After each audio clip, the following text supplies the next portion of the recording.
Hey there folks, and welcome to this video, and here I'm going to be talking about the WRC, and as I have done for the past 2 days, talking about Formula 1 and Formula E, I'm going to be making some driver predictions, the driver lineup for the 2021 season. It's a bit of a bold thing to do, but I feel a lot more concrete in what I'm predicting compared to what I'd be predicting for Formula 1 or for especially Formula E. Because whilst there are only 4 contracted crews for next season, we've got Tanak and Yaveyoya and Neuville and Gilsel at Hyundai, then we've got Evans and Martin and Rovanperä and Hultinen at Toyota. I have a feeling that we kind of know what's going to be happening next season. Now firstly, let's talk about Toyota. I reckon Ogier is going to be there. Because, well, it's been something that's been talked about for quite a while. He doesn't really want to leave the sport on a term like this, and there were rumours, of course, that he was negotiating another contract for Toyota. So I reckon they're going to try and retain him in the third car and put Katsuta in the fourth at select rallies, much like they have done this year.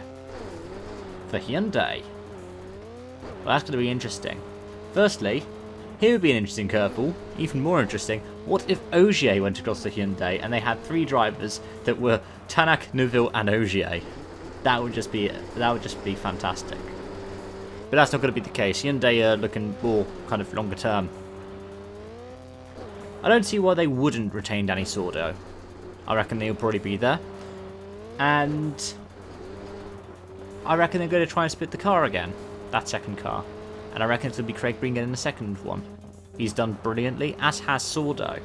And whilst they have moved Sebastian Loeb out of the team, and that's a massive surprise.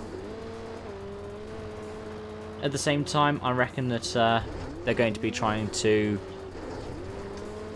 have some kind of consistency. But my big debate with Hyundai is, are they going to have a B team? Of course, we were meant to see a Hyundai Motorsport N B team this year with Hayden Paddon and Pierre-Louis Loubet. Of course, we did still see Loubet out in action, but of course we didn't see Paddon.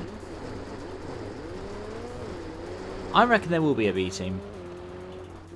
Not sure what rallies is going to contest. Of course, there's a 12-round calendar, most of it in Europe, and what, 6 as backups, just in case any of them get cancelled.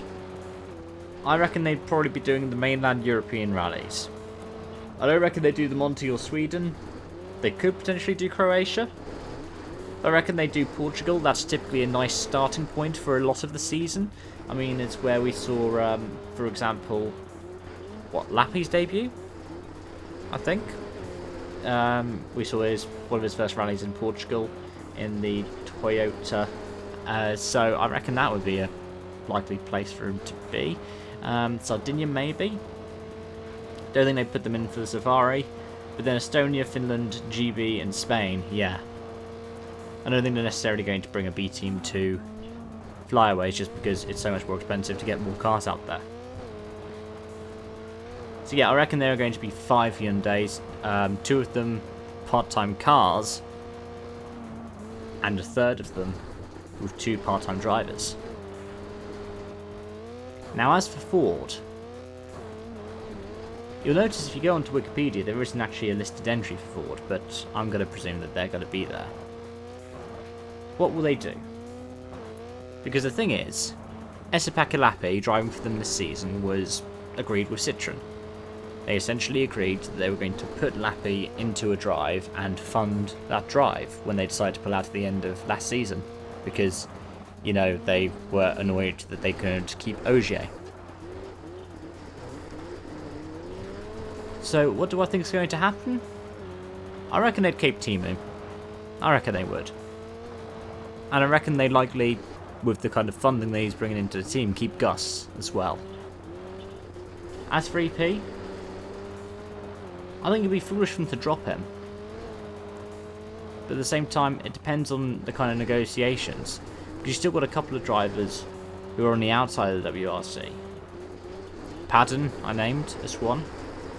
Andreas Mickelson, who of course did a lot of testing with Pirelli this year. He could be looking for a full-time drive. Jari-Matti Latvala, though, of course, it appears that he's quite comfortable sitting in the Toyota roster. Chris Meek, who has been really, really quiet. Or of course they could even win over someone like Craig Breen if he was looking for a full-time drive. Because you know he's got the performance. Heck, we know Lappy's got the performance, we know Tamu's got the performance. Tamu just doesn't have a win to back him up yet. But yeah, let's round off this video with my predictions. Hyundai, Tanak, Neuville, and then a split car between Breen and Sordo. Toyota, Ogier, Evans, Rothenpera, with a fourth car for Katsuta. At the same time for Hyundai, a B team with Lube, potentially Hayden Paddon. And then Ford, I'm going to say Lappy, Suninen, and on most of the rallies, Greensmith. So basically, I think it's going to stay put, though I'm ready to be proven wrong. On that note, thank you so much for watching, and I hope to see you again soon. Bye bye for now.